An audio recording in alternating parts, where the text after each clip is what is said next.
Assalamualaikum dan salam sejahtera saya ucapkan kepada Dr. Nur Faizah dan juga rakan-rakan.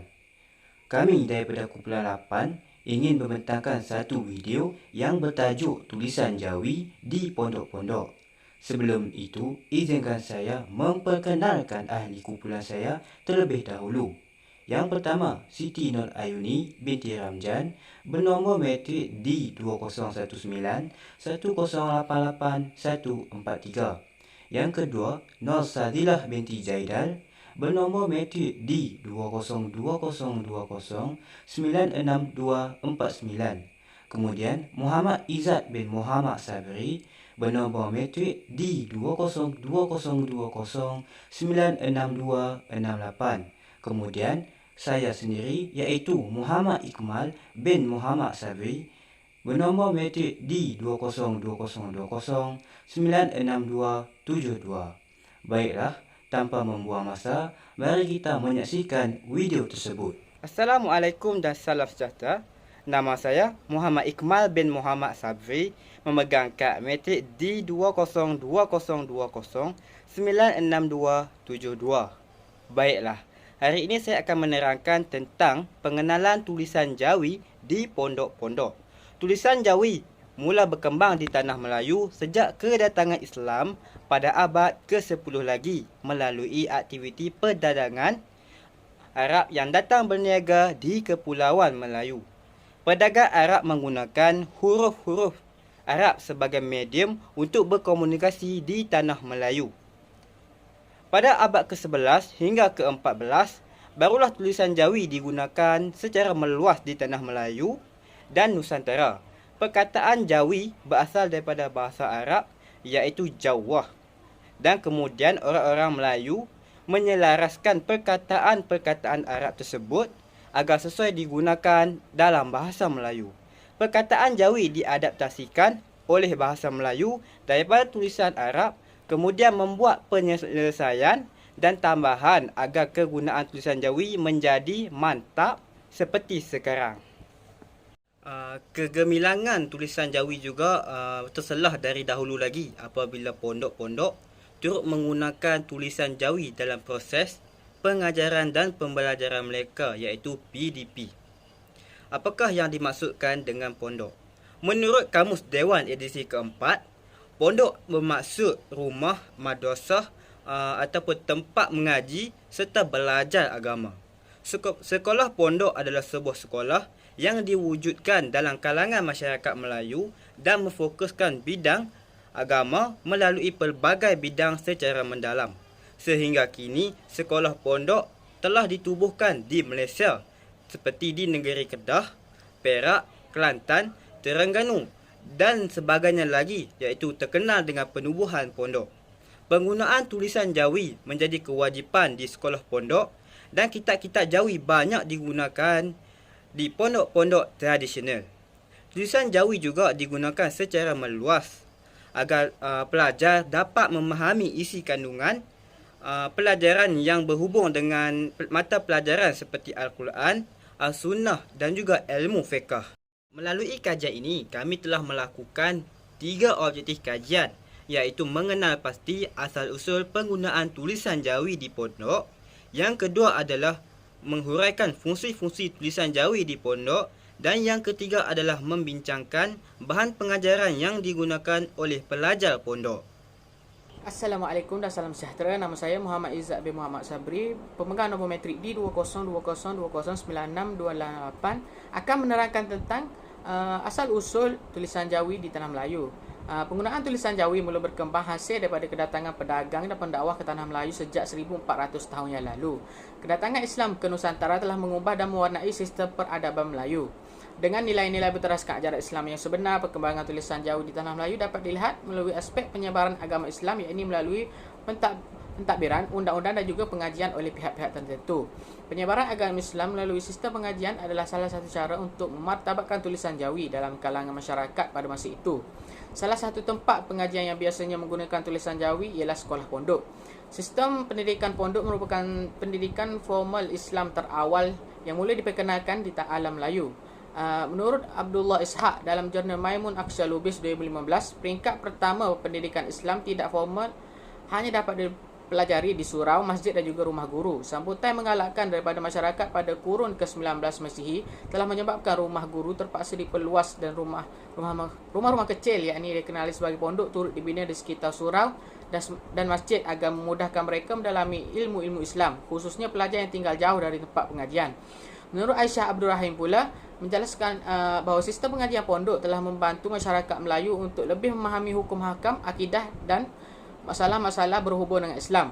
Melalui penjelasan tersebut dapat dibuktikan bahawa tulisan Jawi amat memainkan peranan yang penting dalam pengajaran dan pembelajaran di sekolah pondok. Hal ini demikian kerana pembelajaran yang melibatkan nahu, fiqh, mantiq, tauhid dan hukum banyak menggunakan tulisan Jawi, dan secara tidak langsung pelajar pada kurun tersebut menggunakan tulisan Jawi dalam memahami intipati dalam Islam secara mendalam. Menurut Burhanuddin Abdullah pula, penggunaan tulisan Jawi pada peringkat awal mengalami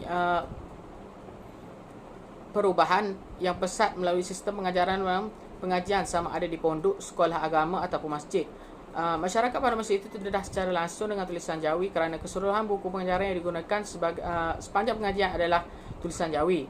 Oleh kerana itu, tulisan Jawi mula diserap dalam sistem pendidikan pondok bagi memastikan masyarakat Melayu pada ketika itu dapat mempelajari bidang agama Islam yang dibawa oleh tanah Arab. Bukan itu sahaja, penggunaan tulisan Jawi juga dapat semakin diperluas kerana tulisan ini merupakan adaptasi daripada huruf-huruf dalam ayat Al-Quran, yakni lebih dikenali sebagai huruf hijaiyah. Pada kurun ke-17 dan semua bahan rujukan dan hasil catatan menggunakan tulisan Jawi. Selain daripada itu, asal-usul penggunaan Jawi di pondok juga dapat dikaitkan dengan kegemilangan Empayar Melaka pada kurun ke-7 ataupun 15 Masihi, yakni menjadikan Melaka sebagai pusat tamadun Islam dunia yang sangat berkembang. Itu sahaja daripada saya. Saya mengucapkan ribuan terima kasih kerana memberi perhatian semasa saya membentang. Saya serahkan kepada pembentang seterusnya. Sekian, terima kasih. Assalamualaikum dan salam sejahtera saya ucapkan kepada Dr. Nur Faizah serta rakan-rakan sekalian. Saya Nur Sazila binti Jaidal memegang nombor metrik di 202020962499. Saya akan menerangkan fungsi tulisan Jawi di pondok-pondok. Antara fungsi tulisan Jawi di pondok-pondok ialah sebagai pengantara dalam mengembangkan ilmu pengetahuan. Tulisan Jawi memainkan peranan yang penting dalam mengembangkan ilmu pengetahuan di pondok-pondok.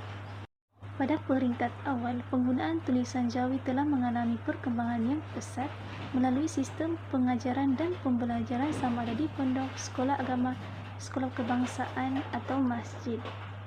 Sebagai contoh, terdapat ramai masyarakat di Terengganu dan Kelantan yang terdedah secara langsung kepada tulisan Jawi.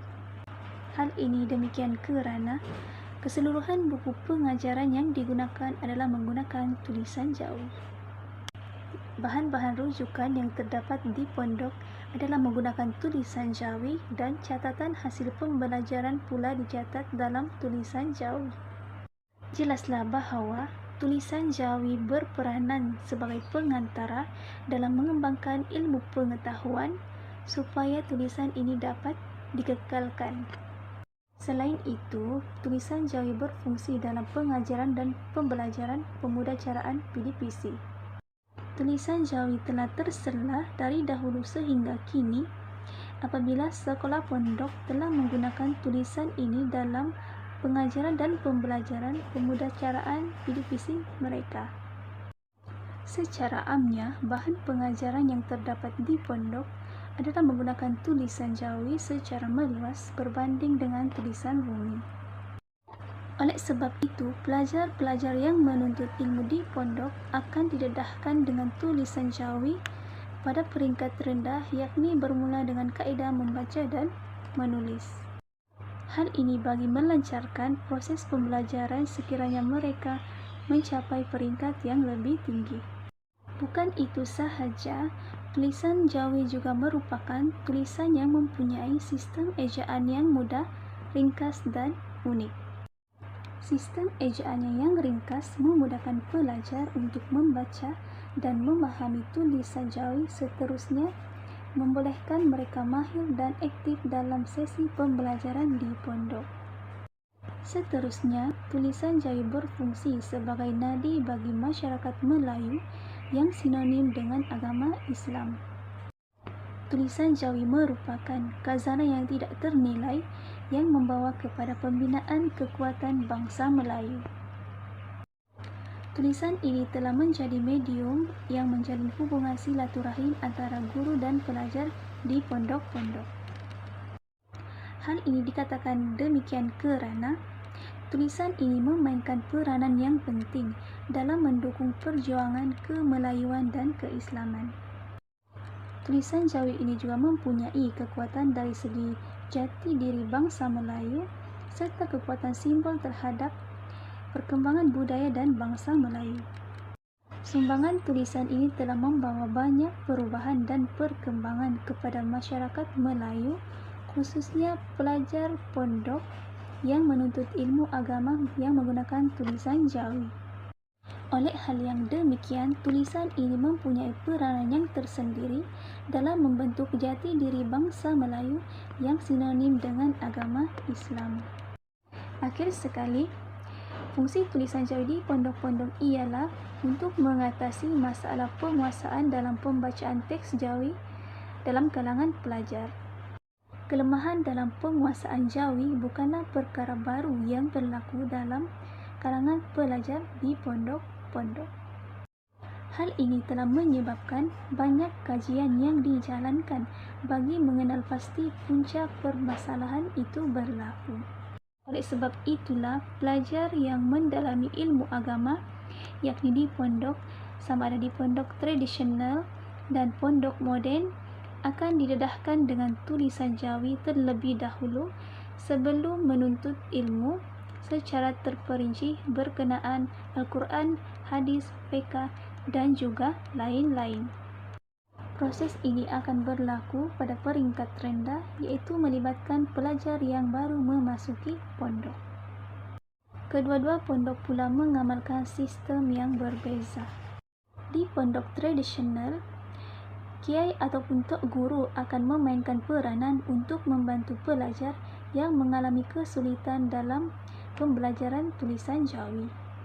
Di pondok moden pula, program Jacob telah diperkenalkan dan dilaksanakan pada awal tahun 2005 dengan satu model khusus untuk pemulihan Jawi. Program ini selaras dengan sistem persekolahan biasa kerana pondok konvensional ataupun moden adalah di bawah kerajaan negeri dan terlibat dengan sistem pendidikan negara. Assalamualaikum warahmatullahi wabarakatuh. Nama saya Siti Nur Ayuni binti Ramjan dan hari ini saya akan meneruskan pembentangan berkenaan dengan objektif ketiga yang merangkumi bahan pengajaran yang terdapat di sekolah pondok. Salah satu bahan pengajaran yang digunakan oleh pelajar bagi mendalami ilmu agama adalah kitab Al-Muwatta, yang mana kitab ini menggabungkan ilmu hadis dan juga fiqh yang disusun oleh Imam Malik bin Anas berpandukan Al-Quran, hadis dan juga fatwa para sahabat Nabi Muhammad SAW. Pelajar di pondok menggunakan bahan pengajaran ini bagi mendalami ilmu agama, khususnya bidang fiqh dan juga hadis. Kitab ini telah menggunakan tulisan Jawi sebagai medium untuk menyampaikan ilmu agama, namun terdapat beberapa tokoh telah menterjemahkan kitab ini dalam bahasa Melayu bagi meningkatkan kefahaman murid yang menuntut di pondok. Namun, walau bagaimanapun, penggunaan tulisan Jawi masih diterapkan dalam kitab ini selaras dengan kandungan yang terdapat dalam Al-Quran dan juga hadis Rasulullah. Selain daripada itu, terdapat kitab lain yang digunakan oleh pelajar di pondok seperti kitab Al-Arba'in Al-Nawawiyah, yang mana kitab ini telah disusun oleh Imam Nawawi yang mengandungi 42 hadis. Kitab ini merupakan hadis-hadis pilihan Nabi dan merupakan jawami'ul kalim, yakni memiliki keutamaan dalam perbahasan yang ringkas dan juga padat. Menurut Rosni Wazir, kitab ini merupakan salah satu kitab yang kerap kali digunakan oleh pengamal ilmu agama dan juga pelajar yang menuntut di pondok, sama ada pondok tradisional ataupun pondok moden. Hadis yang terdapat dalam kitab ini telah diperincikan menggunakan tulisan Jawi, yakni tanpa menggunakan baris seperti kasrah, fathah, dhamma dan juga tanwin.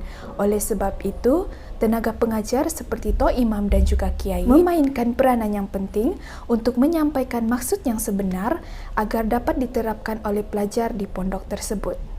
Selain hadis, nahwu saraf dan juga fiqh, Al-Quran juga merupakan salah satu sumber yang digunakan oleh pelajar untuk menguasai ilmu agama, dan pelajar yang menghafaz Al-Quran turut mempelajari tafsir Al-Quran.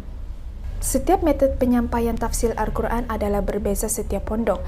Namun menurut Amar Ismail, sistem pendidikan pondok biasanya menggunakan pendekatan tafsir tahili, yakni corak penafsiran yang dilakukan berdasarkan beberapa elemen seperti mengkaji ayat-ayat Al-Quran dan juga makna yang terkandung dalamnya. Bukan itu sahaja, pendekatan ini juga turut merangkumi kosakata, lafaz dan juga penjelasan maksud secara berturutan.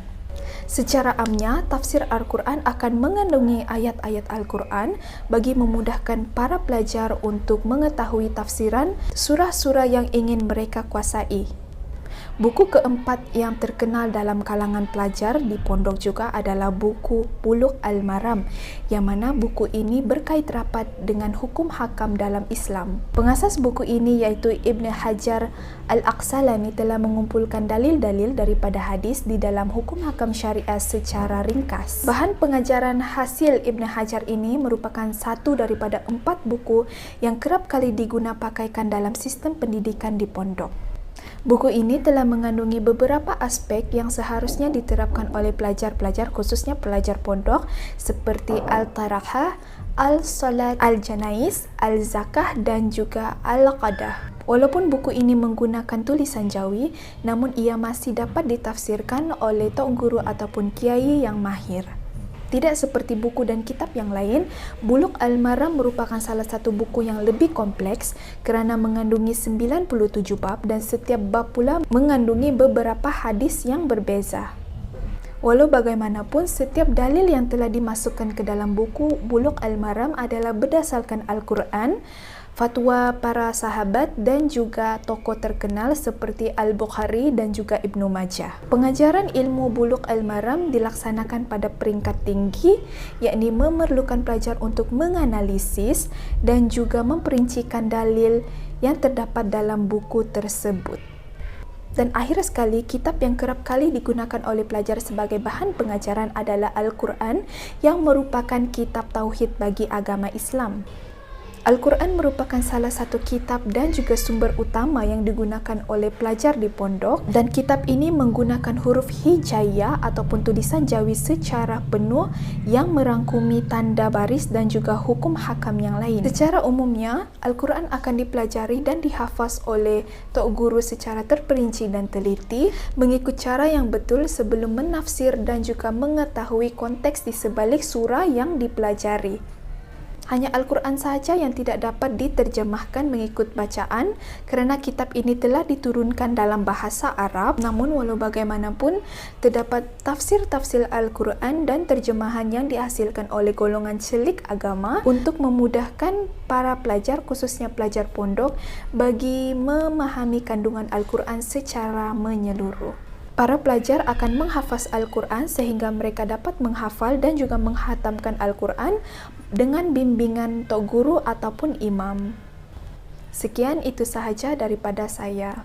Dan pembentangan ini akan diteruskan dengan kesimpulan. Kesimpulannya, tulisan Jawi merupakan salah satu medium pembelajaran yang sangat sinonim dengan sistem pendidikan pondok. Selain pondok, pihak-pihak lain juga harus bertanggungjawab dalam mengekalkan tulisan Jawi di pondok untuk memudahkan para pelajar mempelajari cabang ilmu agama yang lain dengan lebih mendalam.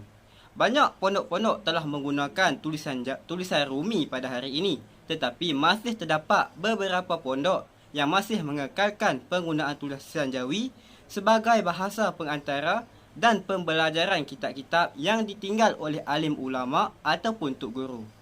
Oleh itu, penggunaan tulisan Jawi masih kelihatan dalam masyarakat Melayu kerana sistem pendidikan pondok masih mengekalkan tulisan Jawi sebagai jati diri seseorang individu yang beragama Islam.